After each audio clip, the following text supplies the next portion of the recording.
பெரியவா சரணம். பெரியவா வானொலியின் மாலை நிகழ்ச்சிகள் ஆரம்பமாகின்றன. இன்றைய எமது நிகழ்ச்சிகள் நித்திய குரு பாதுகா பூஜா, ஸ்ரீ ரா கணபதி அவர்கள் எழுதிய புத்தகத்தின் ஒளிவடிவம், ஆன்மீக உரை, மகா பெரியவா மகிமை, உபன்யாசம். பெரியவா சரணம். பெரியவா சரணம். அடுத்த நிகழ்ச்சி நித்திய குரு பாதுகா பூஜை. शुक्लां भरदरं विष्णुं शशिवर्णं चतुर्भुजं प्रसन्नवदनं ध्यायेत् सर्वविघ्नोपशान्तये। ममोपात्त समस्त दुरितक्षयद्वारा श्री परमेश्वर प्रीत्यर्थं गुरुप्रसाद सिद्ध्यर्थं गुरुप्रीत्यर्थं गुरुपादपूजाम् अद्य करिष्ये। गुरुर्ब्रह्मा गुरुर्विष्णुर्गुरुर्देवो महेश्वरः गुरुः साक्षात् परब्रह्म तस्मै श्रीगुरवे नमः। अपार करुणासिन्धुं ज्ञानदं शान्तरूपिणं श्रीचन्द्रशेखरगुरुं प्रणमामि मुदान्वहम्। सदाशिवसमारम्भां शङ्कराचार्यमध्यमाम् अस्मदाचार्यपर्यन्तां वन्दे गुरुपरम्पराम्. எல்லோரும் குருவை பெரிவாளை தியானம் பண்ணிண்டு அர்ச்சனை பண்ணுவோம். அஷ்டோத்திரம். பெரியவா அஷ்டோத்திரம் பல அஷ்டோத்திரங்கள் இருக்கு. அதுல எளிமையா சுலபமா எது இருக்கோ அதை நான் இப்ப சொல்றேன்.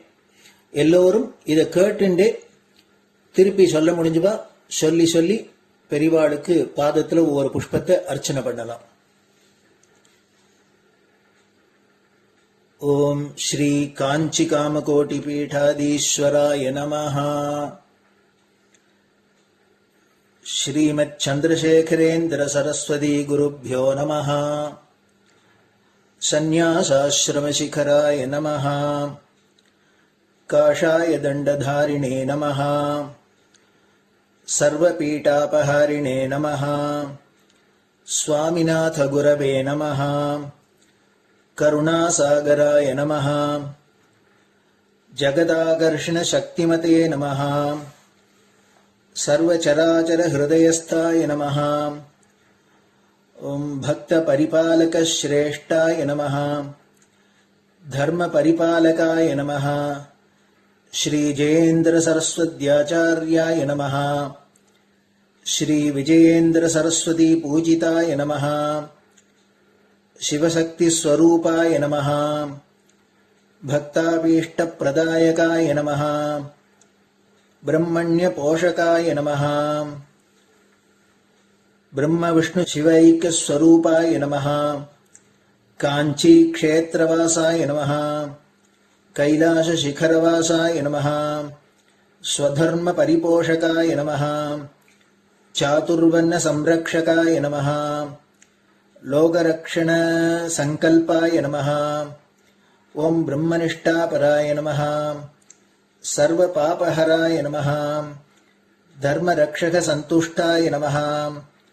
भक्तार्पितधन स्वीकर्त्रे नमः. सर्वोपनिषत् सारज्ञाय नमः. सर्वशास्त्रगम्याय नमः. सर्वलोक पितामहाय नमः. भक्ताभीष्ट प्रदायकाय नमः.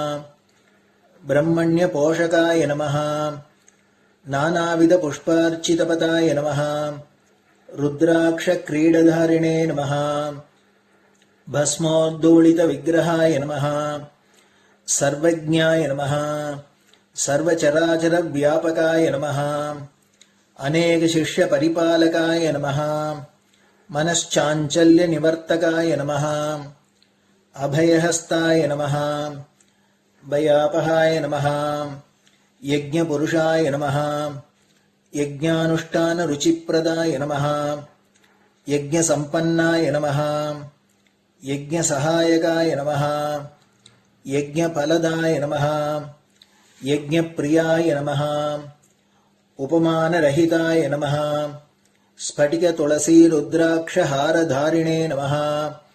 चातुर्वर्ण समदृष्टये नमः. ऋग्यजुस्साम अथर्वणादि चतुर्वेद संरक्षकाय नमः. दक्षिणामूर्तिस्वरूपाय नमः जाग्रत् स्वप्न सुषुप्ति अवस्थातीताय नमः कोटिसूर्यतुल्यतेजोमय शरीराय नमः साधुसङ्गसंरक्षकाय नमः अश्वगज गोपूजा निर्वर्तकाय नमः गुरुपादुकपूजातुरन्तराय नमः कनकाभिषिक्ताय नमः स्वर्णबिल्वदलपूजिताय नमः सर्वजीवमोक्षदाय नमः मूकवाक्ताननिपुणाय नमः नेत्रदीक्षादानाय नमः द्वादशलिङ्गस्थापकाय नमः गानरसप्रियाय नमः ब्रह्मज्ञानोपदेशकाय नमः सकलकलासिद्धिताय नमः चातुर्वर्ण्यपूजिताय नमः अनेकभाषासम्भाषण कोविताय नमः अष्टसिद्धिप्रदायकाय नमः ओम श्री शारदामठसुस्थिताय नमः नित्यान्नदानसुप्रीताय नमः प्रार्थनामात्रसुलभाय नमः पादयात्राप्रियाय नमः नानाविधमतपण्डिताय नमः श्रुतिस्मृतिपुराणज्ञाय नमः देवयक्षकिन्नरकिंपुरुषपूज्याय नमः श्रवणानन्दकरकीर्तये नमः दर्शनानन्दाय नमः अद्वैतानन्दभरिताय नमः अव्याजकरुणामूर्तये नमः शैव वैष्णवादिमान्याय नमः श्रीशङ्कराचार्याय नमः दण्डकमण्डलोहस्ताय नमः वीणामृदङ्गसकलवाद्यनाथस्वरूपाय नमः रामकथारसिकाय नमः वेदवेदाङ्ग आगमादिसकलकलासतस्प्रवर्तकाय नमः हृदयगुहाशयाय नमः शतरुद्रीयवर्णितस्वरूपाय नमः केदारेश्वरनाथाय नमः अविद्यानाशकाय नमः निष्कामकर्मोपदेशकाय नमः लघुभक्तिमार्गोपदेशकाय नमः लिङ्गस्वरूपाय नमः सालग्रामसूक्ष्मस्वरूपाय नमः कालड्यां शङ्करकीर्तिस्तम्भनिर्माणकर्त्रे नमः जितेन्द्रियाय नमः शरणागतवत्सलाय नमः श्रीशैलशिखरवासाय नमः डमरुकनादविनोदाय नमः वृषभारूढाय नमः दुर्मदनाशकाय नमः आभिचारिकदोषहर्त्रे नमः मिताहाराय नमः मृत्युविमोचकशक्त्याय नमः श्रीचक्रार्चनतत्पराय नमः दासानुग्रहकारकाय नमः अनुराधानक्षत्रजाताय नमः सर्वलोकख्यातशीलाय नमः वेङ्कटेश्वरचरणपद्मषट्पदाय नमः श्री महात्रिपुरसुन्दरी समेत श्री चन्द्रमौलीश्वर पूजाप्रियाय नमः श्रीमच्चन्द्रशेखरेन्द्र सरस्वती सद्गुरु परब्रह्मणे नमः गुरुभ्यो नमः परमगुरुभ्यो नमः परमेष्टिगुरुभ्यो नमः परात्परगुरुभ्यो नमः गुरुपरम्पराभ्यां नमः गुरुपादुकाभ्यां नमो नमः. அடுத்தது ஊதுபத்தி இருந்தா அதை காமிச்சு தூபம், நெய் தீபம் இருந்தா காமிச்சு அதை நெய் தீபம் தீபம் காமிச்சுட்டு நைவேத்தியம் வெத்தலைப்பாக்கு பழம் இதுலேருந்து ஆரம்பிச்சு அவளுக்கு எது சௌரியமோ அதுபடி நைவேத்தியம் பண்ணலாம்.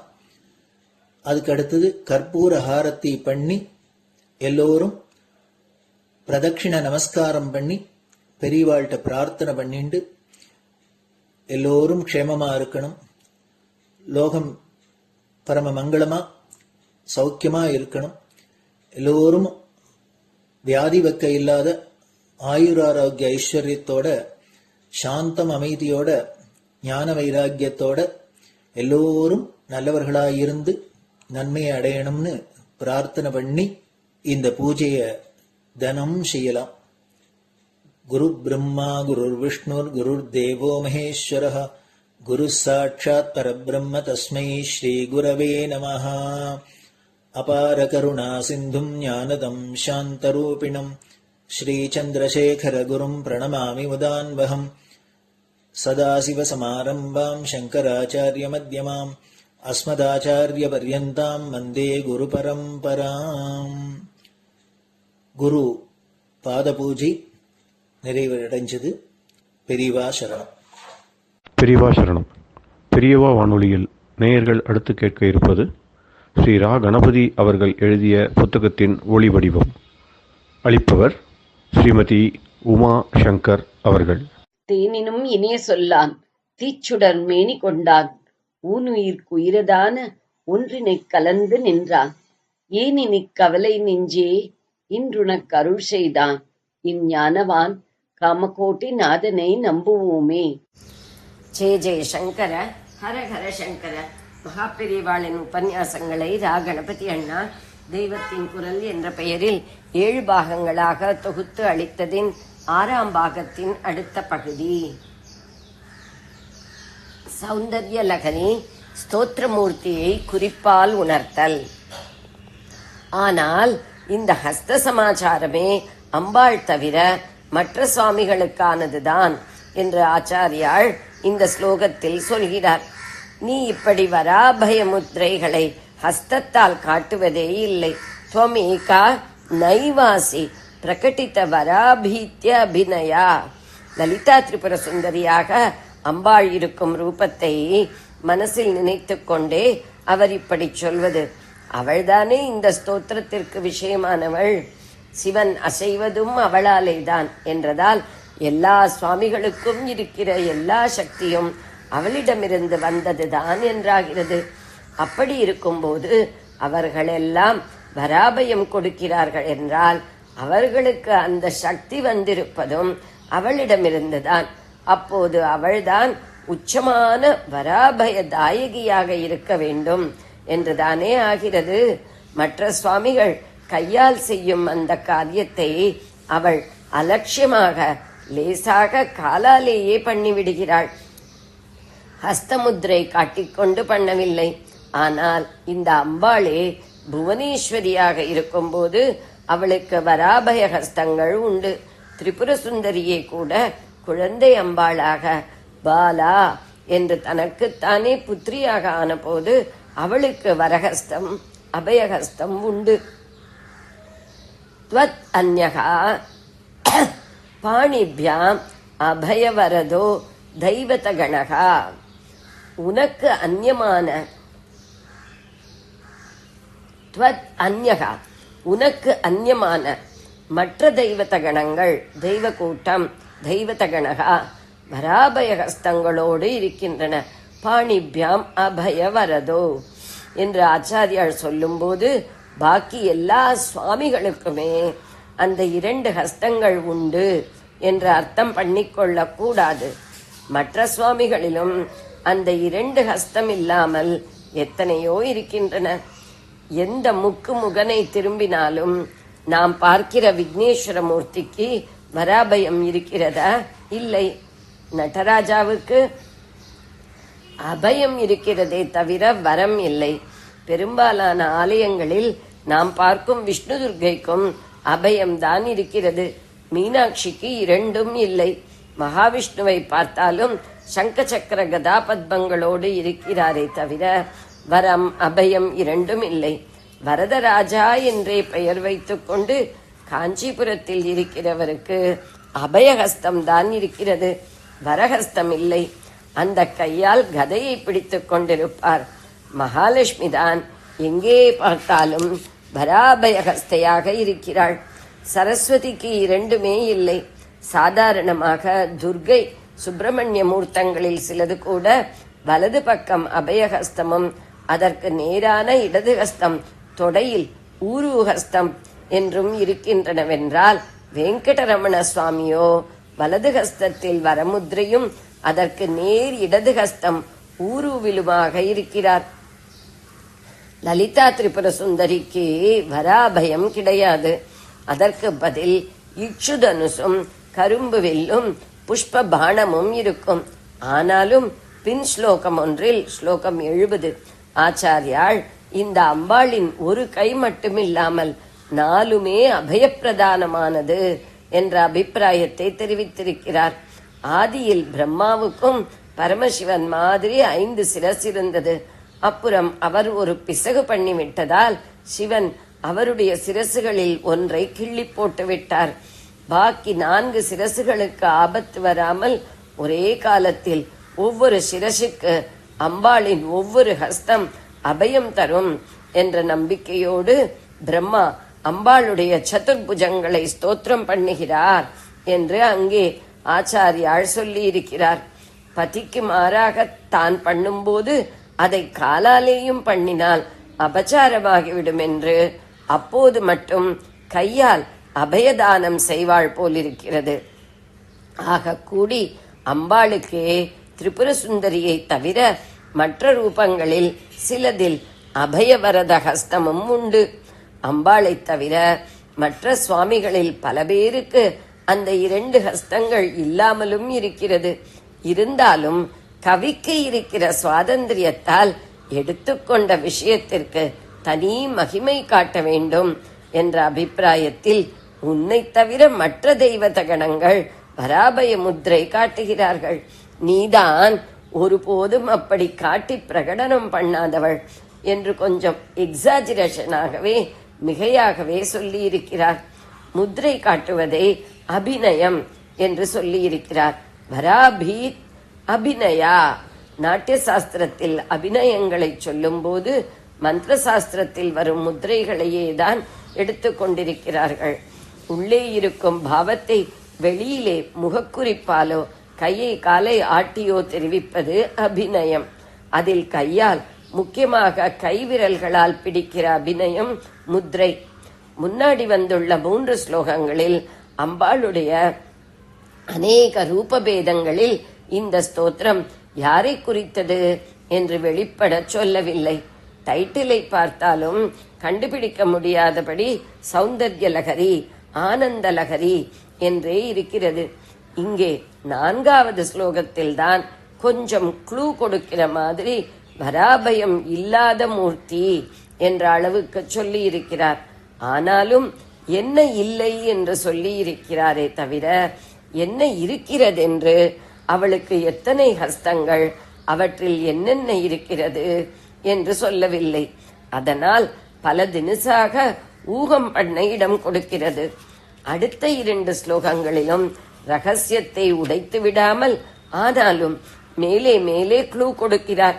அதற்கும் அப்புறம்தான் 7வது ஸ்லோகத்தில் இந்த மூர்த்தி என்று தியான ஸ்லோகம் மாதிரி லட்சணங்களை மடமடவென்று வர்ணித்து ஸ்ரீவித்யா தந்திரத்திற்கு அதிதேவதையாயிருக்கப்பட்ட லலிதாம்பிகை திரிபுர சுந்தரி தான் ஸ்தோத்திர தேவதை என்று ஸ்வச்சமாக தெரிவித்திருக்கிறார். ஆனால் அப்போதும் கூட அந்த பேரை சொல்லவில்லை. ஸ்தோத்திரம் பூராவிலுமே ஒரு இடத்திலேயும் சொல்லவில்லை. எடுத்த எடுப்பிலேயே முழுக்க உடைத்து சொல்லாமல் படிப்பவர்களின் ஆர்வத்தை தூண்டிக்கொண்டே போய் கொஞ்சம் கொஞ்சமாக திறந்து காட்டி அப்புறம் அப்படியே அவிழ்த்து கொட்டிவிடும் கவி டெக்னிக்கை ஆச்சாரியாள் அழகாக பின்பற்றி இருக்கிறார்.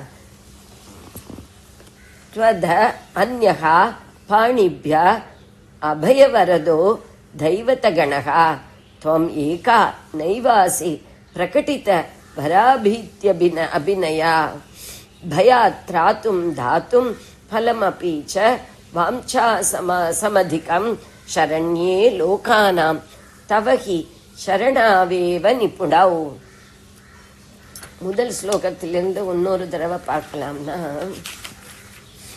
சிவசக்தியா யுக்தோ யதி பவதி சக்தः பிரபவித்தும் ந சேதேவம் தேவோ ந கலு குஷலக் ஸ்பந்தித்துமபி அத்தஸ்த்வா ஆராத்யாம் ஹரிஹர விரிஞ்சாதிபி அபி பிரணந்தும் ஸ்தோத்தும் வா கத அகிருத புண்ணியக பிரபவதி தனீயாம் சம்பாம்சும் தவ சரண பங்கேருக பவம் விரிஞ்சிஹி சஞ்சின்வன் விரச்சயதி லோகான் न विकलं वहत्येनं शौरिः कथमपि सहस्रेण शिरसां हरः संक्षुद्धूयेनं भजति ससिद्धोद्यूत दद्धूलन विधिम् अविद्याना अन्तस्थिमिर मिहिरद्वीपनगरी जटानां चैतन्यस्तबक मकरन्दस्रूतिज्जरी दरिद्राणां चिन्तामणिगुणनिका जन्मजलधौ निमग्नानां दंष्ट्रा मुररिपु वराहस्य भवति. जय जय शंकर, हर हर शंकर. பெரியவா சரணம். இந்நிகழ்ச்சியின் அடுத்த பகுதி நாளை மாலை இதே நேரத்தில் ஒளிபரப்பாகும். பெரியவா சரணம். பெரியவா சரணம்.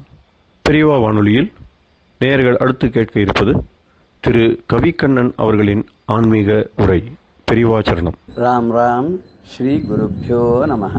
ஜெய ஜெய சங்கர, ஹர ஹர சங்கர. பெரியவா வானொலி நேயர்கள் அனைவருக்கும், மகா பெரியவாவுடைய பக்தர்கள் அனைவருக்கும் அடியேன் கவிக்கண்ணனின் அன்பு கலந்த நல்வாழ்த்துக்கள். ராம் ராம். ஜெய ஜெய சங்கர, ஹர ஹர சங்கர.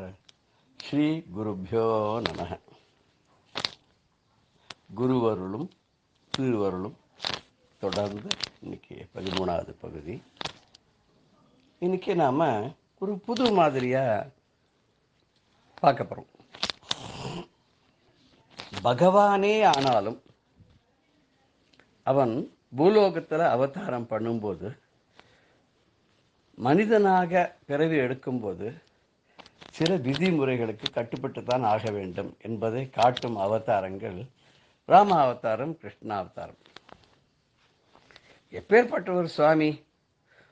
ஒருவனுமே உலகேழும் படைத்தான், ஒருவனுமே உலகேழும் அளந்தான், ஒருவனுமே உலகேழும் கடந்தான், ஒருவனுமே உடலோடு உயிர்த்தானே.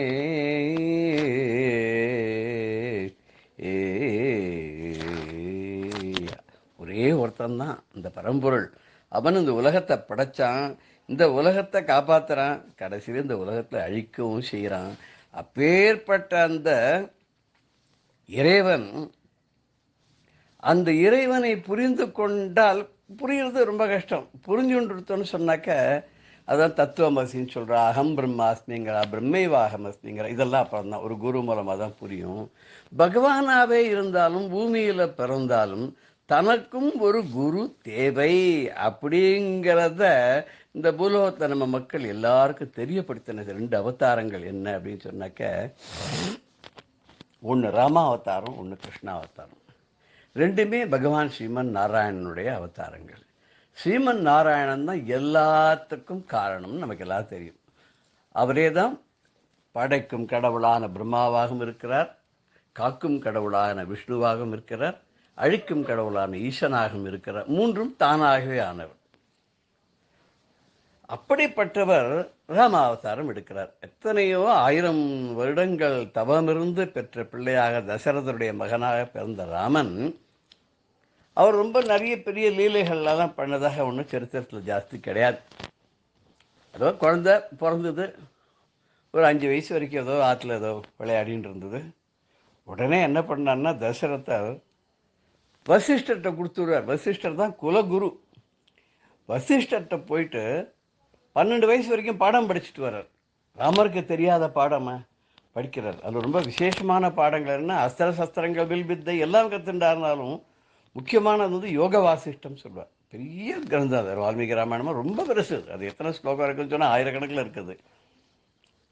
அதெல்லாம் கற்று கைதேர்ந்து வெளியே வந்தார் அவர் குருகுலத்திலேருந்து. தசரதரே பயந்தாராம்.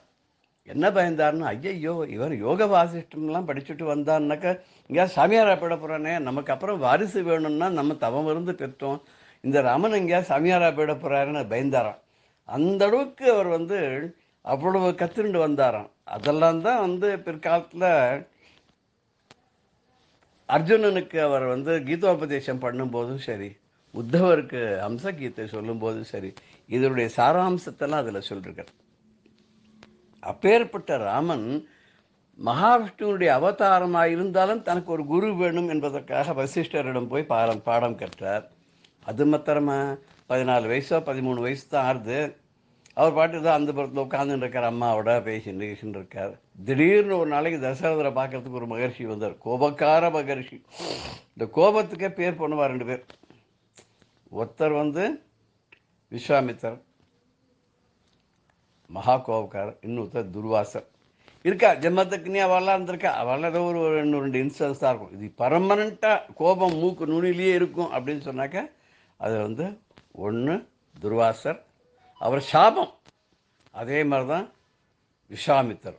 கோபம் வந்துடுச்சோன்னா என்ன பண்ணுறாருன்னு தெரியாது. அவர் பிரம்மரிஷி பட்டம் வேற வாங்கினவர் இல்லையா. அவர் தசரதருடைய அரண்மனைக்கு வரார். தசரதருடனே வாங்க வாங்க வாங்க, நீங்கள் வந்தது எனக்கு ரொம்ப சந்தோஷம், இந்த அரண்மனை ரொம்ப பெருமைப்படுறது, இந்த தர்பார் ரொம்ப பெருமைப்படுறது, நீங்கள் என்ன கேட்டாலும் கொடுக்கறதுக்கு செய்யறதுக்கு தயாராக, இது வாய் விடணுமா, இதை வாயை விட்ட உடனே அவர் என்ன கேட்டார்னா, நான் மாதிரி யாகம் பண்ணுறேன், ராட்சசாலெலாம் கெடுக்கிறா, எனக்கு உன்னோட ராமனை கொடு யாகத்தை சம்ரட்சணை பண்ணுறதுக்குன்னு.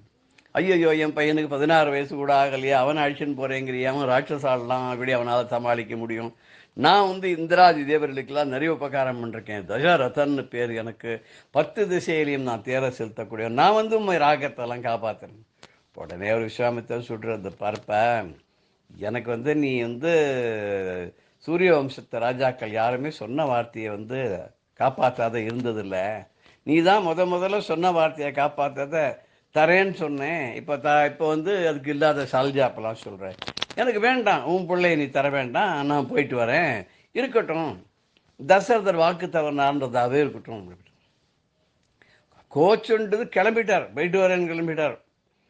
என்ன பண்ணுறதுன்னு தெரியல. தசரதற்கு இருதலை கொள்ளி எறும்பு போல் சொல்லுவாங்க, இந்த பக்கமும் நெருப்பு எரியுது, அந்த பக்கம் நெருப்பு எரியுது, என்ன பண்ணுறதுன்னு தெரிலன்னு. ஆனால் தன் பிள்ளையை இழக்கிறதுக்கு மனசு வரல. ஏன்னு கேட்டால் 60,000 வருஷம் தபஸ் பண்ணி அதுக்கப்புறம் இந்த குழந்தை பிறந்திருக்கு. அது போய் உடனே அதுதானே கம்பர் சொன்னான்னு கூட நம்ம ஒரு தடவை பார்த்துருக்கோம், கண்ணிலான் பெற்று இழந்தான் என்னென்ன. கண்ணே இல்லாதவனுக்கு கண்ணு கிடச்சி அந்த கண்ணு திடீர்னு போயிட்டு தானே இப்படி. அது மாதிரி தசரத்தை ரொம்ப அவஸ்தைப்பட்டாராம். அண்ணா அந்த சமயத்தில் என்ன பண்ணார் அப்படின்னா, வசிஷ்டர் இருக்காரு, சூச்சகமாக டக்குன்னு உள்ளே பூந்தார். மன்னா வந்திருக்கிற ஒரு பிரம்மரிஷி, அவருக்கு தெரியாது இல்லை, இந்த ராட்சசாலாம் ஒரு பார்வையிலேயே கண் பார்வையிலேயே எரிச்சுப்பிடு வருவர். அப்பேற்பட்டவருக்கு இந்த யாக சம்ரட்சணம்ன்றது ஒன்றும் பெரிய காரியம் கிடையாது. இருந்தாலும் உன் பிள்ளையை ஏன் கேட்குறாருன்னா, உன் பிள்ளைக்கு நல்லது செய்யறதுக்கு தான் கேட்குற, அவனுடைய நன்மைக்காக தான் கேட்குறாரு. இவர் தாராளமாக அனுப்பு, ராமனை மாத்திரம் இல்லை லக்ஷ்மணனையும் சேர்த்து அனுப்புங்கிறார். இவர் வசிஷ்டர் வாயால பிரம்மரிஷின்னு அப்போ தான் சொன்னாராம். விஸ்வாமித்ரோ பிரம்மரிஷி நசம்சயாங்கிறார். அவர் சந்தேகமே இல்லாத ஒரு பெரிய பிரம்மரிஷி அவர். அதனால் இதில் ஒரு வேடிக்கையாக கூட சொல்லுவா. விஸ்வாமித்திரர் போனப்புறம் தசரதர் கேட்குறாராம், இத்தனை நாளாக நீ ஒத்துண்டதே கிடையாது பிரம்மரிஷின்னு, இப்போ என்ன ஒத்துட்டேன். இல்லை என்னோட சென்டென்ஸை திருச்சி மறுபடியும் படி. என்ன விஸ்வாமித்ரோ பிரம்மரிஷி என்ன சம்சயா அப்படி படி, நாவை இந்த பக்கம் போடு. விஸ்வாமித்தர் பிரம்மரிஷி இல்லை, சந்தேகம்தான் அப்படின்னு மாதிரி வருது இல்லையா. நான் இன்னும் ஃபுல்லாக ஒத்துக்கலை, அவருக்கு ஏன்னா இன்னும் பணிவு வரல, வர வரைக்கும் ஒத்துக்க மாட்டேன். நான் கடைசியில் வசிஷ்டர் சொன்ன பேச்சு கேட்டுண்டு தசரத மகா சக்கரவர்த்தியும் தன்னுடைய ராமனையும் லக்ஷ்மணையும் 2 பிள்ளைகளையும் அனுப்புகிறார். இவாளை அழைச்சிட்டு போகிறார். அதுக்கப்புறம் நமக்கு கதையெல்லாம் தெரியும். காட்டில் ராத்திரிலாம் படுத்துன்னு தூங்கினா காத்தால் எழுப்பினார். கௌசல்யா சுப்ரஜாராம பூர்வா சந்தியா பிரவர்த்தத்தை, நித்தியகர்மானுஷ்டானங்கள்லாம் பண்ணோம். அதனால் எழுந்திருப்பா, உத்திஷ்ட நர சார்தூலா அப்படின்னு கேட்குற மனுஷனாக பிறந்திருக்கக்கூடிய சிங்கமே எழுந்திரு, நித்தியகர்மானுஷ்டானங்கள்லாம். குழந்தை தானே, 12-13 வயசு குழந்தை தானே. நம்ம வீட்டு குழந்தைலாம் இப்போல்லாம் 18 வயசுக்கே தூங்கிட்டு இருக்கேன். இப்போ இருக்கிற இதெல்லாம் பார்த்தா கம்பேர் பண்ணால் வேடிக்கையாக்கு. நம்ம பழைய கதையெல்லாம் பார்க்கச்ச நம்மளால் நம்பவே முடியல. ராமனை எழுப்பி ஆயுஷன் போகிறார். திருப்பி யாகசாலைக்கு வரைக்கும் போயிடுறார். அங்கே அதுக்கப்புறம் நமக்கு தெரியும், தாட்டகையை வதம் பண்ணார். அப்புறம் சுபாகுவை வதம் பண்ணார். மாரீச்சனை எங்கேயோ கொஞ்சம் தள்ளி கொண்டு போய் அம்பால் போட்டார், ஏன்னா பின்னாடி உபயோகப்படுவான் அப்படின்னு சொல்லிட்டு. இது மாதிரி அவளுக்கு ஒரு சக்தி கிடைக்கிறதுக்கு, பசிதாகம் இல்லாத இருக்கிறதுக்கு பலா அதிபலாங்கிற மந்திரங்களெல்லாம் விஸ்வாமித்திரரானவர் ராமனுக்கு உபதேசம் பண்ணுறாரு.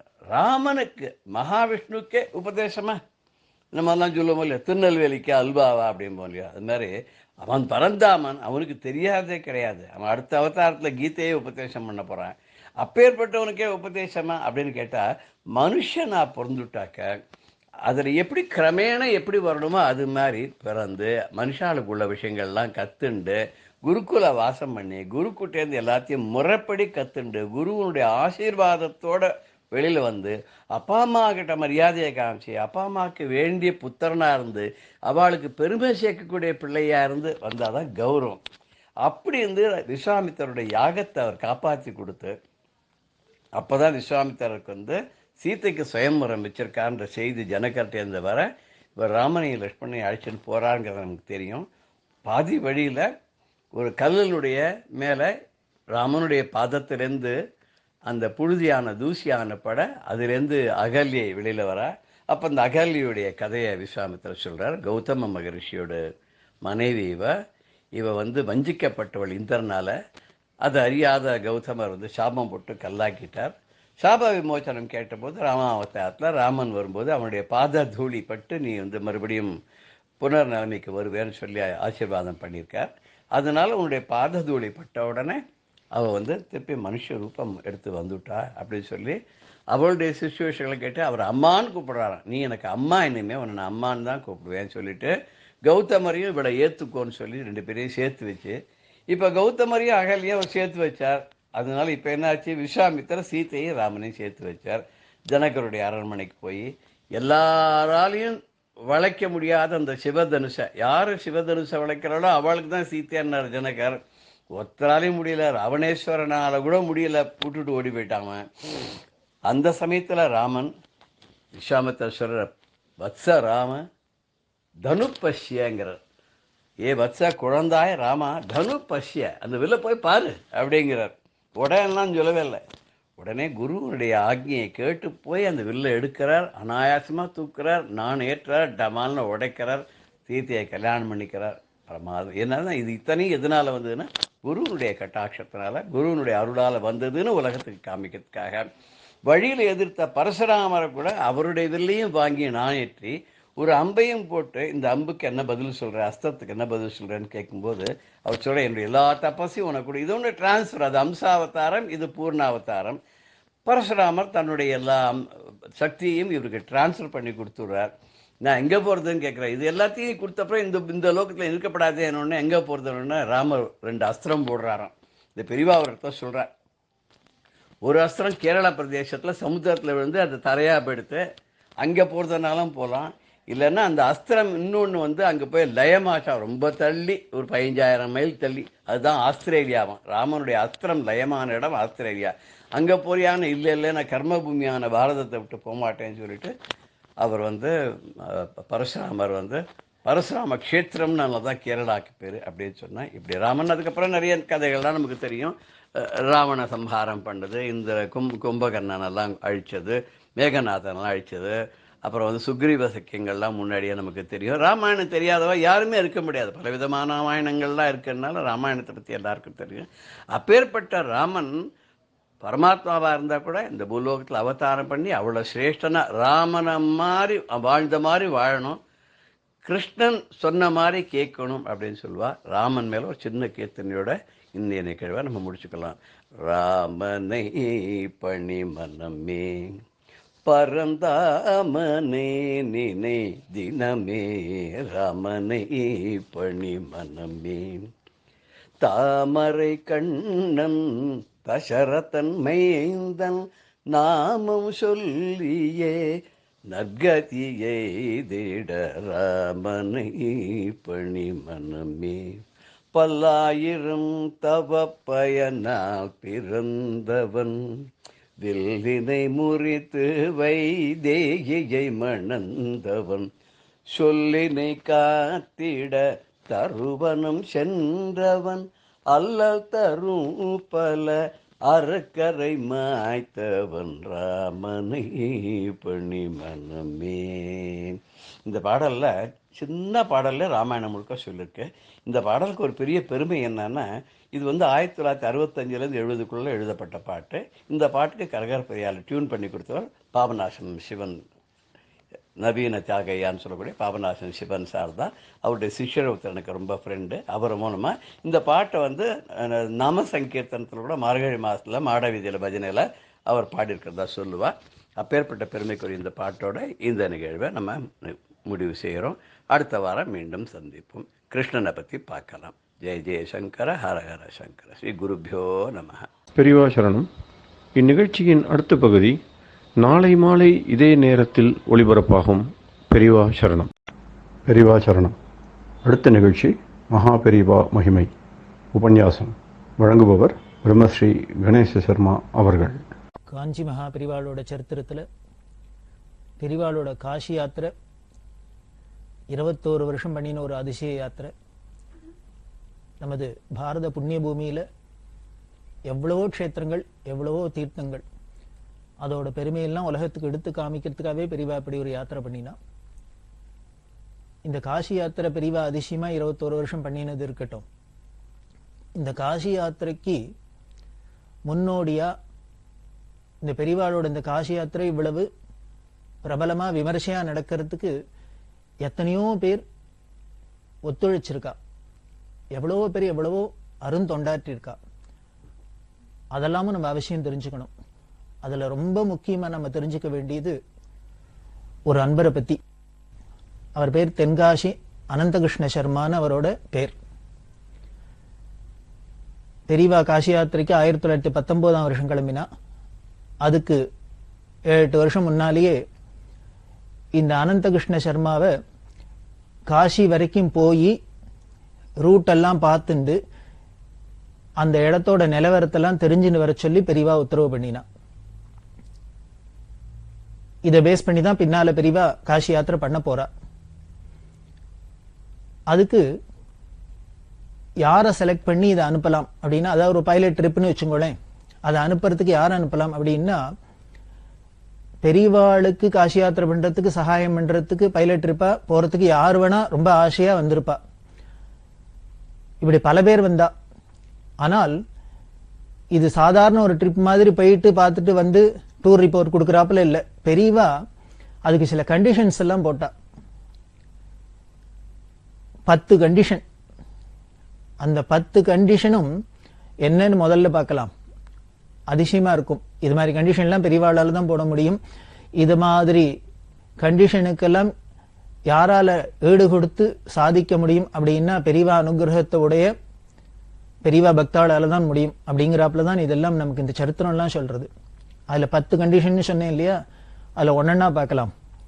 அதுல முதல் கண்டிஷன், இது பெரியவா கும்பகோணத்துல தான் அப்ப இருந்தா. கும்பகோணத்திலேருந்து காசிக்கு போயிட்டு திருப்பி கும்பகோணம் வரணும். அதான அப்போ இருந்த நிலைமை.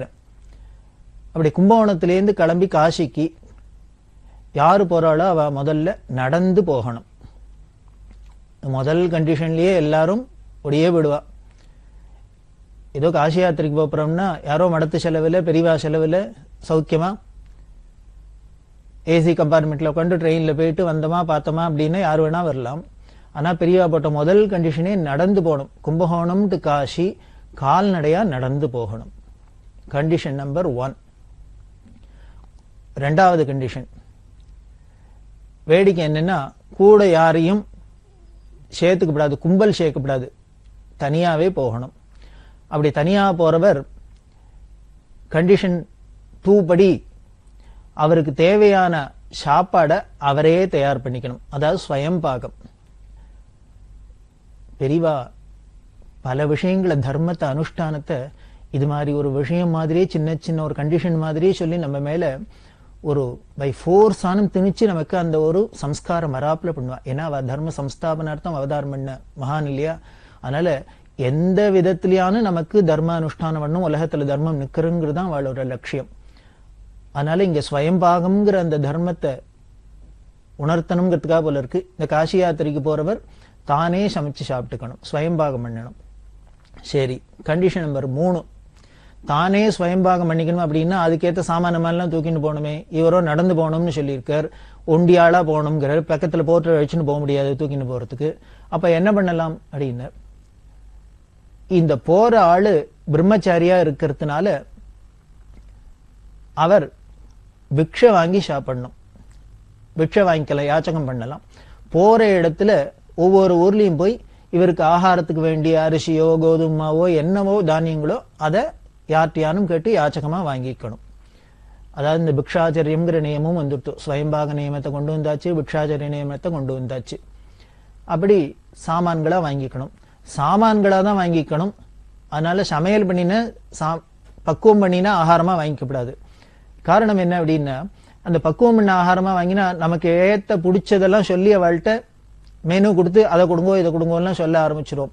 இந்த பிக்ஷை எடுத்து சாப்பிடணுங்கிறதோட நோக்கமே என்னன்னா, இந்த நாக்கு ருச்சி அடங்கணுங்கிறதுக்கு தான். யாரு என்ன போடுறாளோ அதை அப்படியே சாப்பிடணும். பட்டினத்தார் சொல்ற ஒரு ஞானி எப்படி இருப்பான் அப்படின்னார்.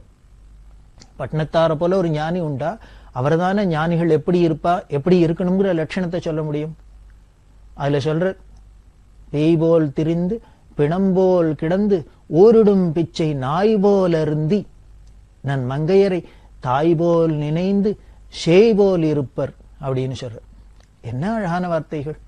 அவ ஒரு இடத்துக்கு தெரிஞ்சாள்னா போனாள்னா எப்படி இருக்கும்னா, பேய் மாதிரி அலைவாளாம். பெயா அலையறோம் அப்படிங்கிறோம், அப்படி அலைவா. சரி, இப்படி அலையறதுதான் இப்படி காத்து மாதிரி பேய் மாதிரி அலையறாளே அப்படின்னா, ஒரு இடத்துல இருந்தா எப்படி இருப்பா அப்படின்னார். பிணம்போல் கடந்து அப்படின்னா, பணம்னா ஏதாவது ஒரு இடத்துல கிடந்தா ரியாக்ட் பண்ணுமோ? ஒண்ணுமே பண்ணாது. அப்படி ஒரு உணர்ச்சியே இருக்கா இல்லையான்னு தெரியாத அளவுக்கு பட்டகட்ட மாதிரி. பரமேஸ்வரன் சொல்றதே வேதம், ஸ்தானவே நமஹா அப்படிங்கிறது. ஸ்தானு அப்படின்னா பட்டகட்ட. அது மாதிரி பிணம்போல் கிடப்பாளாம். ஊரிடும் பிச்சை நாய் போல் அருந்தி அப்படிங்கிற. நாய்க்கு பிச்சை போடுறோம் அப்படின்னா, நாய்க்கு போட்டாக்க ஆகாரம் போட்டா என்ன, நாம அழகா வீட்டுக்குள்ள கூப்பிட்டு டைனிங் ஹால்ல உட்காத்தி வச்சு இலையை போட்டு இப்படி இல்லாம உபச்சாரம் பண்ணி நாய்க்கு சாதம் போடுவோம்? போட மாட்டோம். எப்படியோ நமக்கு வேணுங்கிறது வேண்டாகிறது வீணா போறது இதெல்லாம் தூக்கி ரோட்ல விட்டு எறியணும். அதுவும் சாப்பிட்டுட்டு போறது. அது ஒன்றும் ருச்சி சொல்றது இல்லை. எனக்கு டயபிட்டிஸ் இருக்கு, இனிமே ஸ்வீட் எல்லாம் போடாதீங்கோ, அத்தை பண்ணாதீங்கோ, இத்த பண்ணாதீங்கோ, உப்பு போடல, ஏதானும் சொல்லுமா, ருச்சியை சொல்லுமா, சுவையை சொல்லுமா, இப்படி போட்டேளே அப்படி போட்டேளே, என்ன உபச்சாரம் பண்ணலையே, எனக்கு மரியாதை கொடுக்கலையே, இதெல்லாம் ஏதானும் பார்க்குமோ? அதெல்லாம் பார்க்காது. தூக்கி போட்டோம்னா அது பாட்டுக்கு தின்னுட்டு போயிட்டு இருக்கும்.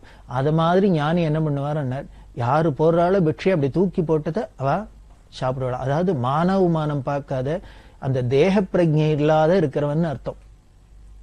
இந்த சரீரம்ங்கிற ஒரு பிரஜை, அதுல நான்கிற ஒரு அகம்பாவம் அப்படி இருந்தா தானே அதுல கௌரவம் வேணும், இத்த வேணும், அத்த வேணும், இது வேண்டாம், இது வேணும் அப்படிங்கறதெல்லாம் வரப்போறது. இந்த பாவம்லாம் இல்லாத இருக்கிற, இந்த தேகாபிமானம் இல்லாத பட்டகட்டையா ஞானியா இருக்கிறதுனால அவன் நாய்க்கு போடுறாப்புல போட்டாலும் சாப்பிட்டுட்டு தான் போவான். நான் மங்கையரை தாய் போல் நினைந்து அப்படின்னு. ஸ்திரீகளை பார்த்தாக்க எப்படி தோணுமா அவருக்குன்னு, அம்மா ஞாபகம் தான் வருமா, தன்னோட தாயார் முகம்தான் தெரியுமா. ஞானிகள் அப்படி இருப்பாங்கிற. எந்த ஸ்திரீகளை பார்த்தாலும் அம்மாவாயதான் தோணும். நன் மங்கையரை தாய் போல் நினைந்து இவ எப்படி இருப்பான்னு, ஷே போல் இருப்பார், குழந்தை மாதிரி இருப்பா. குழந்தைக்கு ஏதானு கள்ளம் தெரியுமா, கபடம் தெரியுமா, சூதுவாது தெரியுமா? ஒன்னும் தெரியாது. யாரை பார்த்தாலும் தாவறது, எல்லாத்தையும் சிரிக்கிறது, பிடிச்சவா பிடிக்காதவா கொஞ்சம் கூட இந்த மாதிரி விகாரங்கள் எல்லாமே இல்லாத இருக்கு இல்லையா? அதனால தானே குழந்தையும் தெய்வமும் அப்படின்னு ஒன்னா சொல்றோம். அப்படி குழந்தை போல இருப்பாளா. இப்படி இருக்கிறவர் ஞானி அப்படின்னு பட்டினத்தடிகள் சொல்ற. இந்த லட்சணத்தெல்லாம் எடுத்து பெரியவா சரித்திரத்துல நாம பார்த்துட்டே வந்தோம்னா இந்த வார்த்தைக்கு வார்த்தை டேலியராப்ல இருக்கும், பொருத்தமா இருக்கும்.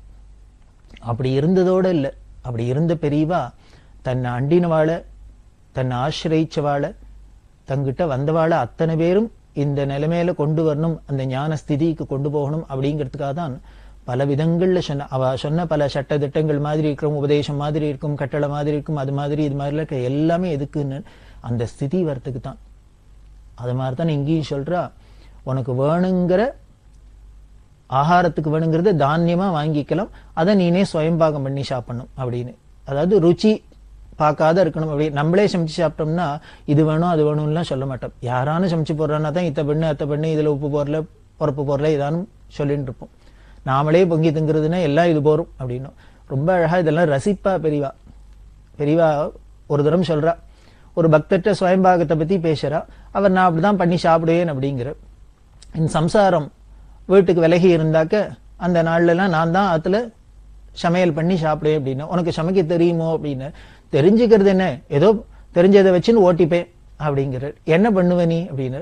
ஒரு சாத்தை வடிப்பேன், அவ முன்னாலே பருப்படி பண்ணி வச்சுடுவோம், அந்த பருப்படி இருக்கும், சாத்தை வடிச்சுப்பேன், தயிரை துவச்சு வச்சுப்போம்,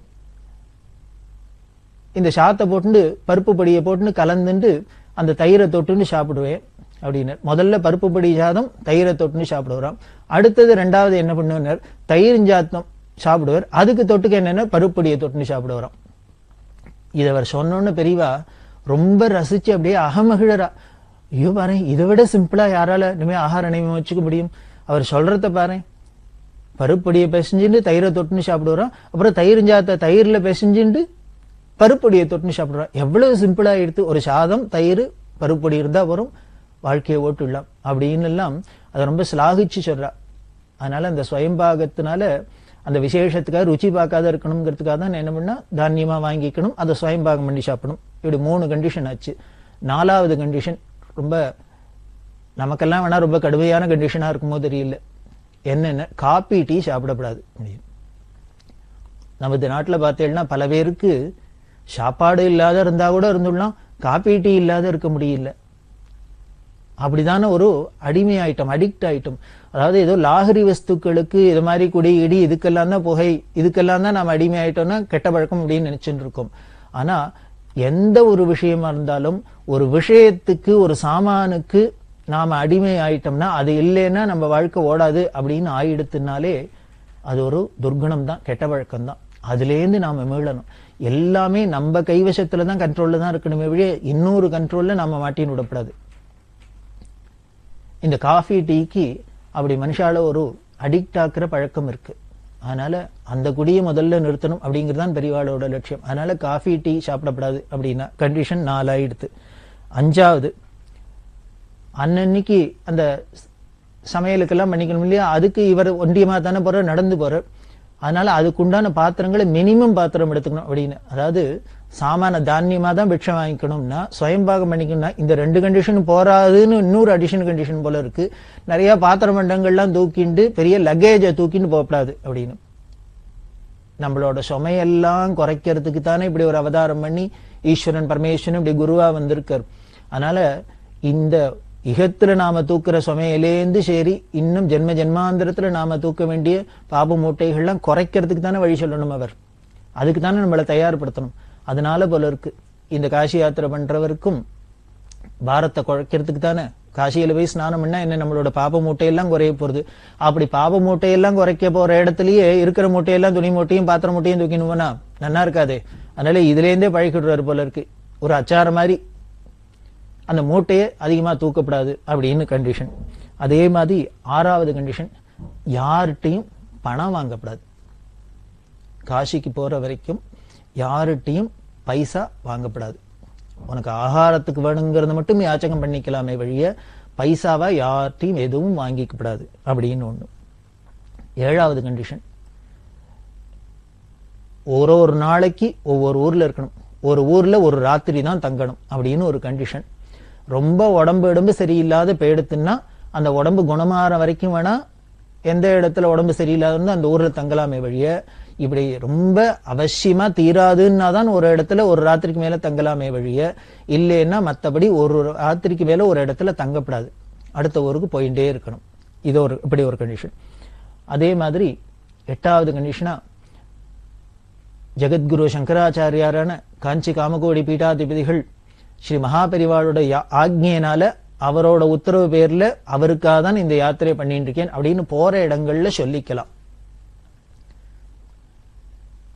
இத சொல்லிக்கலாமே வழிய இதுக்காக மடத்திலேருந்து ஒரு பெரிய லெட்டரோ கிட்டரோ விசிட்டிங் கார்டோ ஒன்னும் கிடையாது. நீ வாயால சொல்லிக்கலாம், போனா போறதுன்னு சொல்லிக்கலாம், அவ்வளவுதான். இதை ஏன் இப்படி சொன்னார், ரொம்பவும் ஒரு சாதாரண ஆளு அனாமதேயம் அப்படின்னா வரவா ஏதோ கூப்பிட்டு அவருக்கு வேணுங்கிறத கொடுப்பாளோ கொடுக்க மாட்டாளோ அப்படிங்கிறதுக்காக அவருக்கு ஒரு உபகாரம் பண்ணணும், அவருக்கு ஆகாரத்துக்கு ஏதாவது சௌரியம் பண்ணணுங்கிறதுக்காக தன்னோட பெயரை யூஸ் பண்ணிக்கலாம்னா அதுவும் அளந்துதான் யூஸ் பண்ணிக்கலாம். இந்த ஒரு பெயரை வச்சுன்னு நான் மடத்திலேருந்து வரேன் பெரியவா சிஷ்யன் இப்படி எல்லாம் வச்சுட்டு அதை மிஸ்யூஸ் பண்ணிட்டு பெரிசா ஒன்னும் இவர் லாபத்தை அடைஞ்சிடப்படாது. அதனால அளவோட போற இடத்துல தான் இங்கேருந்து வரேன், இப்படி பெரியவா அனுப்பிச்சு வரேன்னு சொல்லிக்கலாம், இப்படி ஒண்ணும். அதே மாதிரி இவர் போறதே மடத்திலேருந்து நிறைய 100கணக்கான போஸ்ட் கார்டு, அந்த காலத்துல லெட்டர் அப்படின்னாலே கரஸ்பாண்டன்ஸ்க்கு கார்டு தானே யூஸ் பண்ணுவா, அந்த போஸ்ட் கார்டை நிறைய மடத்திலேருந்து கொடுத்து அனுப்புவா. இந்த போஸ்ட் கார்டு எடுத்துன்னு போனோம். அந்த காலத்துல காப்பிங் பென்சில் அப்படின்பா, அந்த காப்பிங் பென்சிலால தான் எழுதுவா. இந்த போஸ்ட் கார்டு எடுத்துன்னு போற இவரை என்ன பண்ணணும், இந்த யாத்திரிகர் ஒவ்வொரு ஊர்லயும் போய் ஒரு நாள் தங்கிட்டு அடுத்த நாள் அடுத்த ஊர் போறார் இல்லையா. அடுத்த நாள் போனோம்னா முதல் நாள் இருந்த ஊர்ல என்னெல்லாம் இருந்தது, அங்க ஜலவசதி எல்லாம் எப்படி இருக்கு, அந்த ஊர் ஜனங்கள்லாம் எப்படி இருக்கா, அது எந்த இடத்துல இருக்கு, அங்க சௌகரியங்கள்லாம் எப்படி இருக்கு, அதோட வழியெல்லாம் எப்படி இருக்கு, இது மாதிரி எல்லா டீட்டெயில்ஸையும் எழுதி உடனே மடத்துக்கு போஸ்ட் பண்ணிடணும். அத்தனை கார்டுலயும் மடத்தோட அட்ரஸ் போட்டு தான் கொடுத்துருந்தா அதை உடனே அன்னன்னைக்கு லெட்டர் போட்டுடணும், மடத்துக்கு பெரியவாளுக்கு தெரிவிக்கணும். இப்படி போட்டுட்டே வரணும். கடைசியா 10வது கண்டிஷன், காசியிலேருந்து இவர் திரும்பி வரத்துக்குள்ள ஹிந்திய நன்னா பேச கத்துன்னு இருக்கணும். அப்படி திரும்பி வரத்தே ட்ரெயின்ல வரலாம். காசியில மடத்து மேனேஜர்கிட்ட சொல்லி ஏற்பாடு பண்ணப்படும். இவர் ரயில்ல திரும்பி கும்பகோணம் வரலாம். இப்படி 10 கண்டிஷன் போட்டா இதேதானும் சாதாரண ஒரு வியக்தியினால, ஒரு சாதாரண ஆவரேஜ் மனுஷாலால நடத்தக்கூடிய ஒரு காரியமா இருக்கும். இப்படி எல்லாம் கண்டிஷன் போட்டா நான் போறேன் நீ போலாம் அப்படின்னு வந்தவாள்லாம் என்ன பண்ணா இருந்த இடம் காடாத ஓடிப்பிட்டா. அப்படி இத்தனைக்கு மீறி நான் பண்ணி காமிக்கிறேன், பெரியவா அனுகிரகம் இருக்கு, நம்ம பண்றதாவது. குரு அம்பு மாதிரி ஏவி விடுற, போய் தானே டார்கெட் அதை ரீச் பண்ணாதான் என்ன, ஏவரவனோட சமத்துல என்ன இருக்கு, அவனோட பலத்துல என்ன இருக்கு, அம்புட்ட என்ன இருக்கு சக்தி அப்படின்னு ஒரு திருடமான குரு பக்தியோட, திருடமான குரு பக்தின்னு ரொம்ப அழுத்தி சொல்லணும். அப்படி அந்த பக்தியோட கிளம்பினர் ஒரு 20 வயசு இளைஞர். அவரோட திருநாமம் தான் தென்காசி அனந்த கிருஷ்ண சர்மாங்கிறவர். இந்த தென்காசி அனந்த கிருஷ்ண சர்மாங்கிற 20 வயசு இளைஞர் பெரியவாளோட இந்த கண்டிஷன் அத்தனைக்கும் ஒத்துண்டு, அவர் சளைக்கல போல இருக்கு. 10 கண்டிஷன் சுவாமியோட, இன்னும் எத்தனை கண்டிஷன் வேணாலும் போடுங்கோ, அது அத்தனையும் நிறைவேற்றுறதுக்கு அனுகிரகம் நீங்களே தான் பண்ணியிருக்கீள், பண்ண போறேள், அதனால எனக்கு என்ன கவலை. ஒரு பாட்டு உண்டு, எனக்கு என்ன மனக்கவலை, என் தாய்க்கென்றோ தினம் தினம் என் கவலை அப்படின்னு சொல்றாப்புல, கண்டிஷன் போட்ட உமக்கே தானே அதெல்லாம் எப்படி நிறைவேற்றி கொடுக்கணுங்கிற அனுகிரகம் பண்ணணுங்கிறதும் இருக்க போறது. அதனால எனக்கு ஒண்ணும் இல்லை கவலை. அதனால உமக்கு காட்சி யாத்திரையில நான் முன்னால பைலட்டா போனேங்கிற பெருமை, காலத்தால அழியாத ஒரு பேர் கீர்த்தி கிடைக்க போறது அப்படிங்கிற ஒரு ஆசையில போல இருக்கு. அந்த குரு பக்தியில அந்த சரணாகதி மனப்பான்மையோட இந்த தென்காசி அனந்த கிருஷ்ண சர்மாங்கிற இளைஞர் காசி யாத்திரை பண்ணினர். இவர் எப்படி பண்ணினார்னா 6 மாசம் பண்ணினர். கும்பகோணத்திலேருந்து கிளம்பி இந்த கண்டிஷனுக்கெல்லாம் ஒத்துண்டு அவர் காசிக்கு போறதுக்கு 6 மாசம் ஆச்சு நடந்து போறதுக்கு. அப்புறம் திரும்பி ரயில்ல வந்தார். இப்படி இந்த தென்காசி அனந்த கிருஷ்ண சர்மா 6 மாசத்துல நடந்து போனதுதான் பெரியவா 21 வருஷத்துல நடந்து போயிட்டு வந்தா. இந்த தென்காசி அனந்த கிருஷ்ண சர்மாவோட அவரோட எழுதின லெட்டர்லாம் மடத்துல பாதுகாப்பா இருந்தது. அதுல பார்த்தீங்கன்னா சில லெட்டர்லாம் படிச்சு பார்த்தா, அதை படிச்சு பார்த்தாலே போறோம், பெரியவாளோட பிரபாவத்தையும் குரு பக்தியும் இதெல்லாம் நாம கண்கூடா தெரிஞ்சுக்கலாம். அதுல ஒரு முக்கியமான நிகழ்ச்சி அதுல ஒண்ணு ஞாபகத்துக்கு வருது. என்ன அப்படின்னா, அந்த லெட்டர்ல ஒரு இடத்துல எழுதியிருக்கு, இந்த மத்திய பிரதேசத்துல போயிட்டு இருக்கிறது இப்பயே பார்த்தீங்கன்னா ட்ரெயின்ல போறதே ஒரே வனாந்தரமா இருக்கு. விந்தியாச்சலம் அப்படின்னு சொல்லக்கூடிய விந்திய மலைப்பிரதேசம் இதெல்லாம் தாண்டி தான் போகணும், கணவானவாலாம் தாண்டி தான் போறாப்புல இருக்கு. இந்த காலத்திலேயே எப்படி இருக்குன்னா வனமா இருக்குன்னா அந்த காலத்துல எப்படி இருந்திருக்கும் அப்படின்னு தெரிஞ்சுக்கலாம். அந்த வனப்பிரதேசத்துல போற பெரியவாளோ கண்டிஷன் போட்டிருக்கா, ஒரு இடத்துல ஒரு நாள் ராத்திரிக்கு மேல தங்கப்படாது அப்படின்னு, யாத்திரை பண்ணிட்டே இருக்கணும்னு. அப்படி போயிட்டே இருக்கிறதே பகல்ல தான் அவர் யாத்திரை பண்ணுவார். நான் நைட்ல யாத்திரை பண்ணப்படுறது உச்சிதம் இல்லை. அதனால பெரியவாளும் நைட்ல எங்கேயானும் தங்கிடும், மறுநாள் காத்தாலே எழுந்துன்னு இவர் காரியங்கள்லாம் முடிச்சுன்னு கிளம்பலாம் அப்படின்னு. அப்படி போயிட்டு இருக்கிறதே அஸ்தமிச்சு கொடுத்தோ, ஒரு இடத்துல தங்கணும் அப்படின்னா ராத்திரி ஏதானும் பக்கத்துல ஒரு குடிசை வீடு ஏதோ ஒரு ஜனம் இருக்கிற இடத்துல தானே போய் தங்க முடியும். இவர் ஆனா இந்த வனப்பிரதேசத்துல போயிட்டு இருக்கிற, பாதி காட்டுல போயிட்டு இருக்கிற, சுத்தி இவரை பார்த்தா ஒண்ணுமே இல்லை, தங்கறதுக்கு ஒரு இடம் இல்லை, ஒரு மனுஷா அரவம் இல்லை, வீடு இல்லை, ஒண்ணும் இல்லை, அஸ்தமிச்சு கொடுத்தோ, என்ன பண்றதுன்னு தெரியல. அப்போ அந்த ரோட்ல ரிப்பேர் பண்றதுக்கு, மராமத்து பண்றதுக்காக பெருசா அந்த சிமெண்ட் குழா மாதிரி எல்லாம் இருக்கும் இல்லையோ, அந்த குழாலாம் அங்க வரிசையா போட்டு வச்சிருக்கு போல இருக்கு. அது ஒன்னே ஒண்ணுதான் இருந்தது. அதுக்குள்ள போய் இவர் ராத்திரி உட்கார்ந்து நுட்டார். ஒரே அத்வானமா இருக்கு, இருட்டா இருக்கு. அதுல இந்த சிமெண்ட் குழாய்க்குள்ள இவர் சிவசிவான்னு உட்கார்ந்து இருக்கார், பெரியவாளை தியானம் பண்ணிட்டு. வேடிக்கை என்னன்னா, பார்த்தா புலியும் சிங்கமா இந்த பக்கமா அந்த பக்கமா போறது, வனத்துல சஞ்சரிக்கிறது. குழாலேருந்து இந்த பக்கத்துலேருந்து அந்த பக்கத்துலேயும் 2 பக்கம் ஓட்டை இருக்கு, ஓப்பனா இருக்கு. இவர் உள்ளுக்குள்ளன்னா உட்கார்ந்து இருக்கார். பார்த்தா புலி இருக்கு, சிங்கம்லாம் போறது, சிலது வந்து அப்படி படுத்துக்கிறது, ஏந்துன்னு போறது, இப்படி எல்லாம் துஷ்ட மிருகங்கள்லாம் சஞ்சாரம் பண்ணிட்டு இருக்கு. இதுக்கு நடுப்பறை இவர் உட்கார்ந்துட்டு இருக்கார் அப்படின்னா, ஒரு இருமி தும்மினா கூட அதுக்கு வாசனை பட்டுதுன்னாக்க காதுல விழுந்துன்னா வந்து ஆளை க்ளோஸ் பண்ணிடும். இது மாதிரி ஒரு கடினமான சிச்சுவேஷன்லாம் தாண்டிட்டு தான் இந்த அனந்தகிருஷ்ண சர்மா இந்த காசி யாத்திரையை பண்ணினார். அப்படி அவர் 6 மாசம் பண்ணினார். அதைத்தான் பின்னால பெரியவா 21 வருஷம் பண்ணினா. இப்படி ஒரு அனந்தகிருஷ்ண சர்மா காசி யாத்திரை பண்ணி அதுக்கப்புறம் பெரியவாள்கிட்ட மடத்திலே இருந்து ரொம்ப கைங்கரியம் பண்ணினர். கைங்கரியம் பண்ணி அதுக்கப்புறம் இவர் காசியிலேருந்து பெரியவா வந்ததுக்கு அப்புறம் இவருக்கு கல்யாணம் பண்ணி வச்சு அவருக்கு குழந்தைகள்லாம் பிறந்து அவ கதை அப்படி போறது. இத மாதிரி பல பேர்லாம் பெரியவாளுக்கு கைங்கரியம் பண்ணியிருக்கா அப்படின்னு தெரியறது.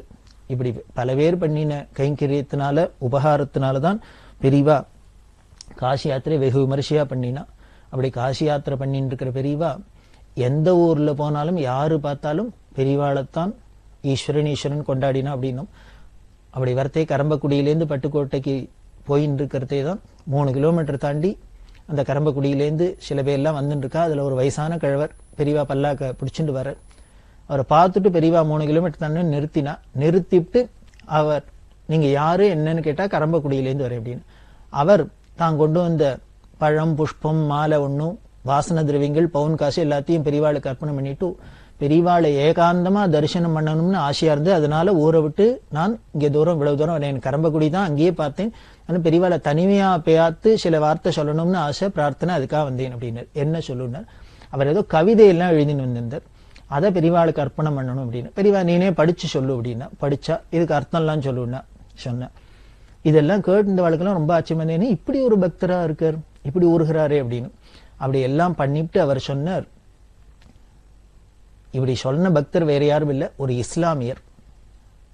அவர் பெரியவாள்கிட்ட கடைசியா பிரார்த்தனை பண்ணார், என் கண்ணுக்கு பெரியவா அல்லாவோட திருவுருவமா தான் தெரியறது, எங்க மதத்துல அல்லாஹ்க்கு உருவம் சொல்லல, ஆனா எனக்கு இப்போ தோன்றது அல்லாஹ்க்கு உருவம்னா எப்படி இருக்கும்னா இப்படிதான் அப்படின்னு பெரியவாளை காமிச்சு சொன்னார். அதாவது அல்லாஹ்க்கு உருவம் எப்படி இருக்கும்னு காஷாய தண்டத்தோட இப்படி ஒரு சன்னியாச கோலத்துல இருக்கும்னு சொல்றவர் யாரு, பழுத்த இஸ்லாமியர். அப்படி அவர் சொல்லிட்டு அவர் சொன்னார், ஜனங்கள் இந்த உலக பாசங்கள்லேருந்தெல்லாம் மீண்டு இந்த உலகத்துல இந்த பிறவி பெருங்கடல்லேருந்து தாண்டறதுக்கு வேற ஒண்ணுமே வேண்டாம், ஒரு காரியம் பண்ண வேண்டாம், இப்பேற்பட்ட மகான்களை போய் தரிசனம் பண்ணினாலே போரும், அதுவே அவளை இந்த உலக பாசத்திலேருந்தெல்லாம் மீட்டு கரை சேர்த்துரும்னு எனக்கு தோன்றது. இதைத்தான் வேத சாஸ்திரம் எல்லாமே சொல்றது, எல்லா மதம் அதைத்தான் சொல்றது. அதனால பெரியவாள்கிட்ட பிரார்த்தனை பண்ணேன், இந்த பெரியவா தரிசனத்தினால எனக்கு இந்த பாக்கியம் கிடைச்சது, இதே மாதிரியே பல பேருக்கு கிடைக்கணும், பெரியவா நிறைய வருஷம் இந்த திருவுருவத்தோட இருந்து எல்லாருக்கும் தரிசனம் கொடுத்துட்டு எல்லாரையும் பவித்திரமாக்கணும், எல்லாரையும் கரை சேர்க்கணும் அப்படின்னு பிரார்த்தனை பண்ணினார். பெரியவா சிரிச்சுனே அங்கீகாரம் பண்ணிட்டு தன்னோட யாத்திரையை தொடர்ந்தா. பெரியவா சரணம். இந்நிகழ்ச்சியின் அடுத்த பகுதி நாளை மாலை இதே நேரத்தில் ஒளிபரப்பாகும். பெரியவா சரணம். பெரியவா சரணம். அடுத்த நிகழ்ச்சி திருவாசக இன்னிசை. வழங்குபவர் ஸ்ரீ சத்குருநாத தேசிகர் அவர்கள். பெரியவா சரணம். திருச்சிற்றம்பலம்.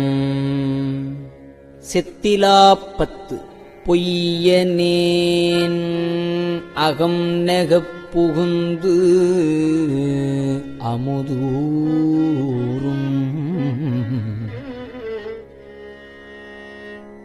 புதுமலர்கழல் இணையடி பிரிந்தும்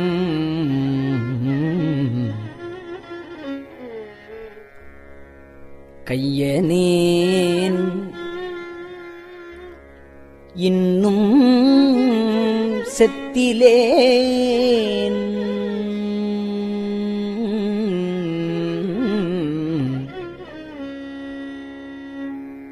அந்தோ விழித்திருந்து உள்ள கருத்தினை இழந்தே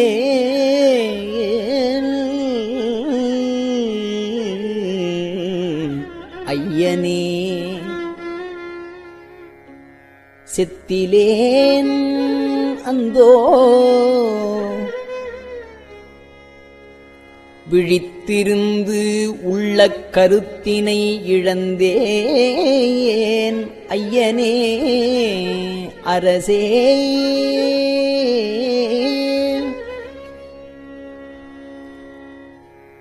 அருட்பெரும் கடலே அத்தனே அயன் மார்க்கு அறியுண்ணா செய்யமேனியனே அத்தனே அயன் மார்க்கு அறிவுண்ணா செய்யமேனியனே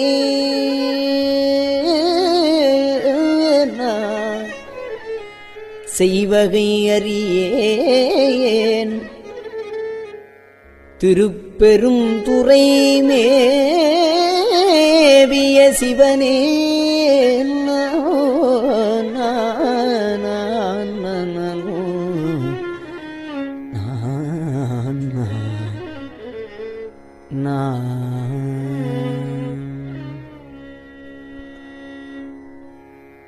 புற்றுமாய் மரமாய் புனல் காலே உண்டியாய்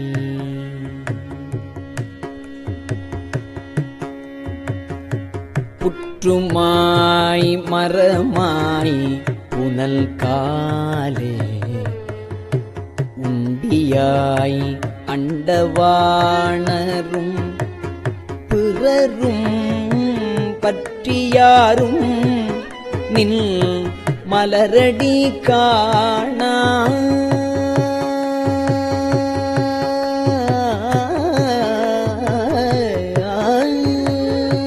மன்ன என்னையோர் வார்த்தையுட்படுத்து பற்றினாய் பதையேன் மனம் மிக உருகேன் பரிகிலேன் பரியா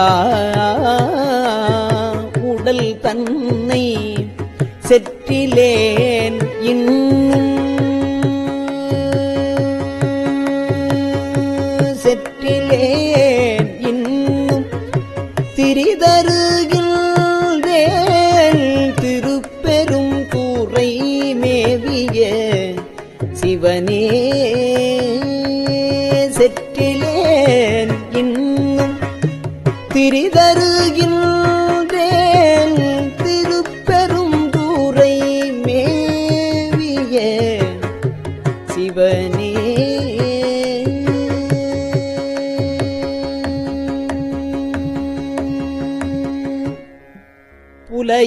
புலையனேனையும் பொருளென நினைந்து உன் அருள் புரிந்தனை புரிதலும் கழித்து தலையினால் நடந்தேல் விடைப்பாக சங்கரா தலையினால் நடந்தேன் விடைப்பாக சங்கரா எண்ணில் வானவர்க்கு எல்லாம் நிலையனே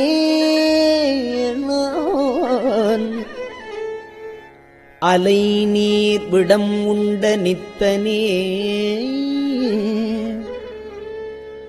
விடம் உண்ட நித்தனே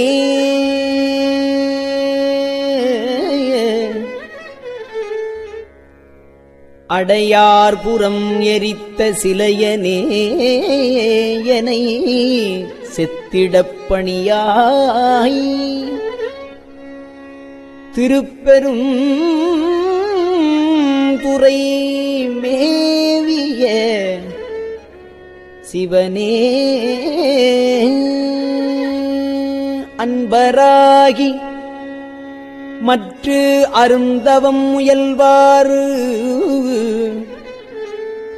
அயனும் மாலும் மற்று அழல் உருமெழுகாம் என்பராய் நினைவாறு எனை பலர் நிற்க இங்கு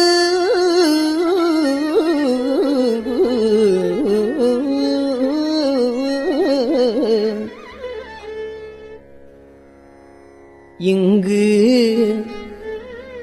எனை எற்றினுக்கு ஆண்டாய்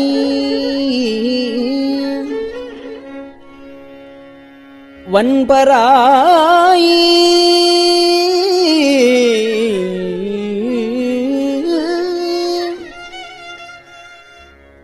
முருடுவக்கும் என் சிந்தை மரக்கண்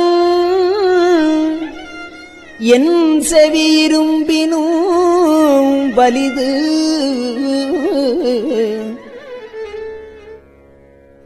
என் சிந்தை மரக்கண்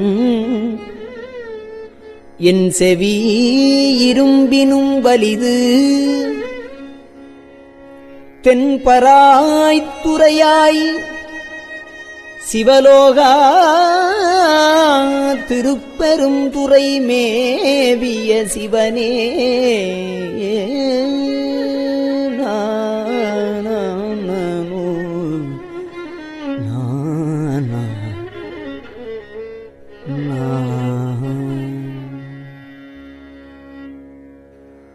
ஆட்டுத்தேவர்தம் விதி ஒழித்து அன்பால் ஐயனே என்று உன் அருள் வழி இருப்பேன். ஆட்டுத்தேவர்தம் விதி ஒழித்து அன்பால் ஐயனே என்று உன் அருள் வழி இருப்பேன். நாட்டு தேவரும்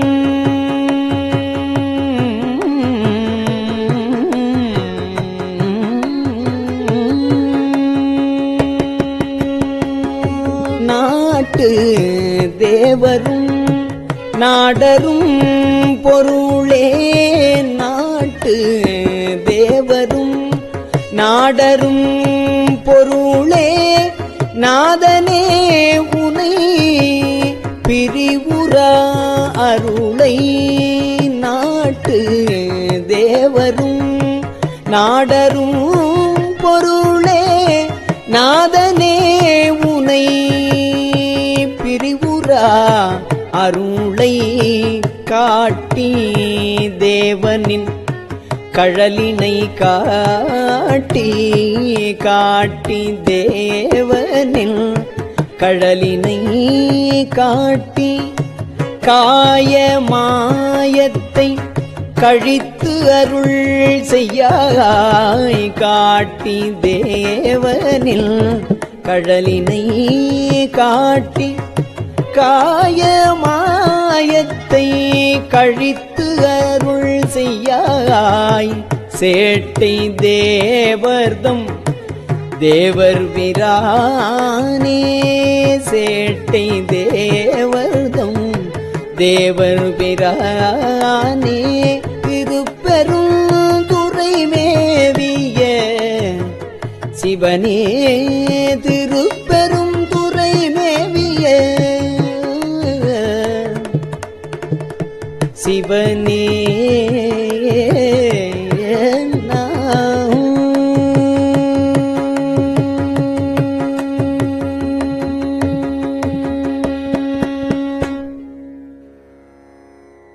அருக்கிலேன் உடல் துணிபட தீப்புக்கு ஆர்கிலேன். திருவருள் வகை அறியேன். பொறுக்கிலேன் உடல் போக்கிடம் காணேன். போற்றி போற்றி என் போர்விடைப்பாக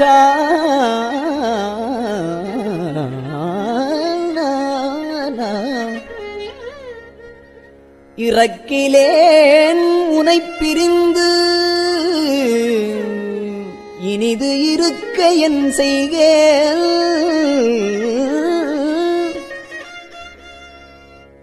இது செய்க என்று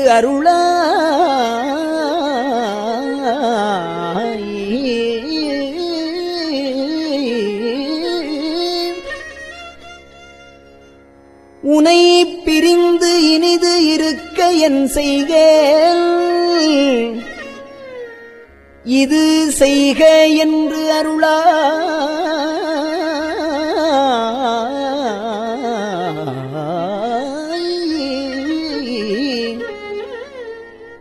சிறைக்கனே புனல் நிலவிய வயல் சூழ் திருப்பெருந்துறை மேவிய சிவனே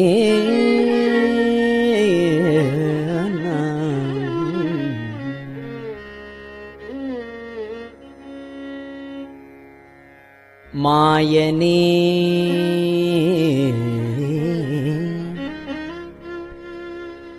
மறிகடல் விடம் உண்ட வானவா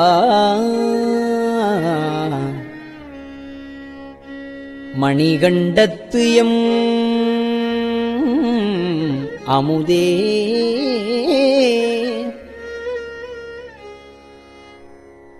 நாயினேன் உனை நினையவும் மாட்டேன்,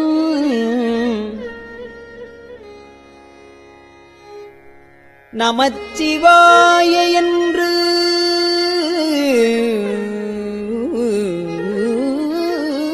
உன் அடிபணியா பேயனாகிலும் பெருநெறி காட்டாய்.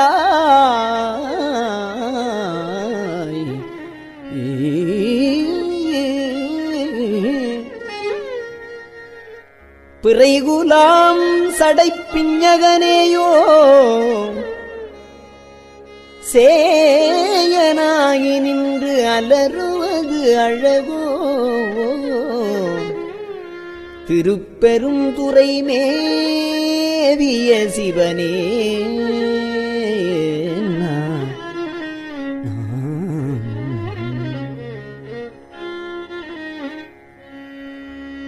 போது சேரையன் பொறுகடல் கிடந்தோன், போது சேரையன் பொறுகடல் கிடந்தோன், புரந்தராதிகள்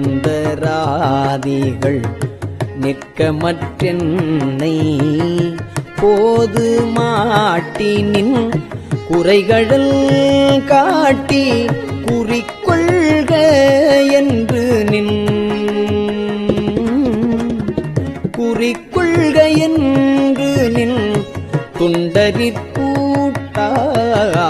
யாது செய்வது என்று இருந்தனன் மருந்தே அடியனேன் இடர்படுவதும் இனிதோ சீதவார் புனல் நிலவிய வயல் சூழ் சீதவார் புனல் நிலவிய வயல் சூழ் திருப்பெருந்துறை மேவிய சிவனே.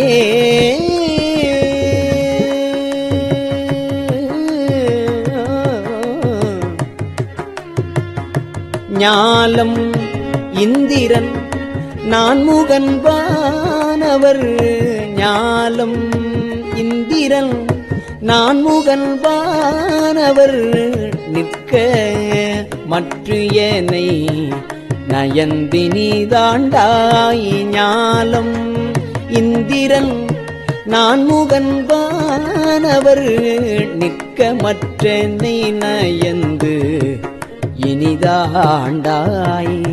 காலனார் உயிர் கொண்ட பூங்கழலாய் கங்கையாய் அங்கி தங்கிய கையாய் மாலும் ஓலமிட்டு அலரும் அம்மலர்க்கே மரக்கணேனையும் வந்திடப் பணியாய் சேலும் நீலமும் நிலவிய வயல் சூழ் திருப்பெரும் துறை மேவிய சிவனே.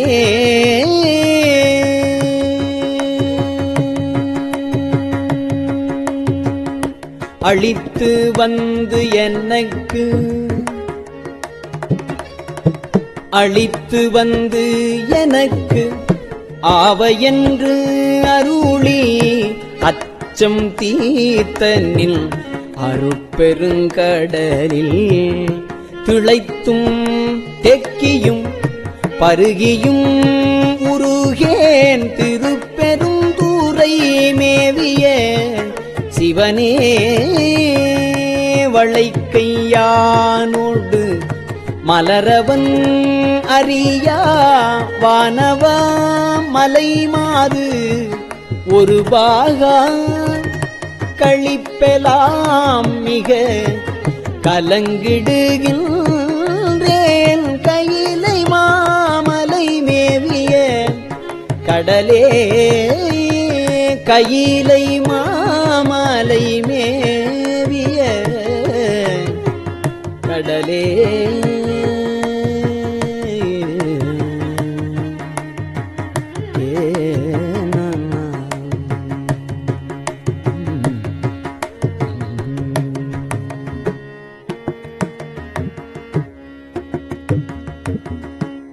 திருச்சிற்றம்பலம்.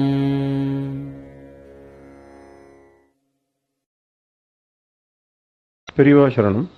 இந்நிகழ்ச்சியின் அடுத்த பகுதி நாளை மாலை இதே நேரத்தில் ஒளிபரப்பாகும். பெரியவா சரணம். பெரியவா சரணம். பெரியவா வானொலியின் இன்றைய நிகழ்ச்சிகளின் நிறைவாக திருப்பொன்னூசல் வழங்குபவர் சத்குருநாத தேசிகர் அவர்கள். பெரியவா சரணம். திருச்சிற்றம்பலம். திருப்பொன்னூசல். கோலவரை குடுமி வந்து குவலயத்து சால அமுதுண்டு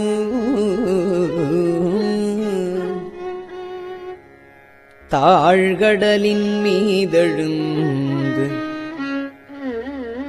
ஞாலம் மிக பரிமேற்கொண்டு நமையாண்டான் சீலம் திகழும் திரு உத்தரகோசமங்கை மாலுக்கு அரியானை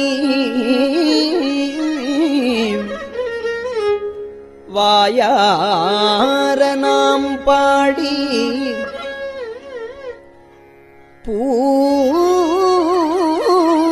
பூலித்து அகங்குழைந்து பொன்னூசல் ஆடாமோ.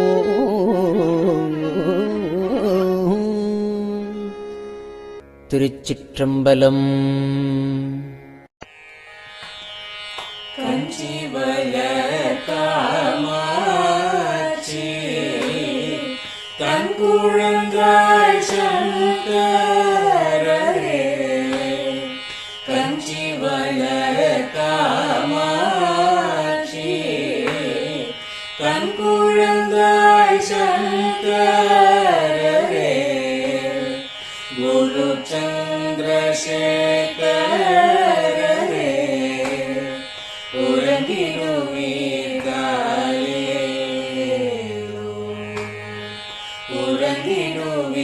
உறங்கிடுவீர்களே.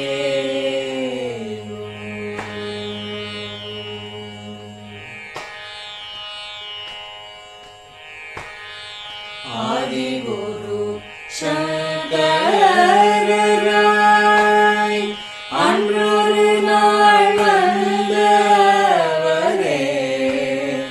அறுபத்து எட்டாகும் பீட்டபதி காலேரோ ஏழுலகும் பூப்பவரே காப்பவரே கரப்பவரே எல்லோர்க்கும் அருள்பவரே உறங்கிடுவீர்களே அயனுடனே மாலவனோ தேடிய போர் பதத்தவரே அருமறைகள் சாற்றும் மலர்பதமே தாளே முக்தி நிலை எய்திடவே சக்தி தரும் சத்குருவே முக்தி நிலை எய்திடவே சக்தி தரும் சத்குருவே நித்தமெங்கள் நாவீசையில் நித்திரை கொள்தாளே நித்தமெங்கள் நாவீசையில் நித்திரை கொள்தாளே நித்தமெங்கள் நாவீசையில் நித்திரை கொள்தாளே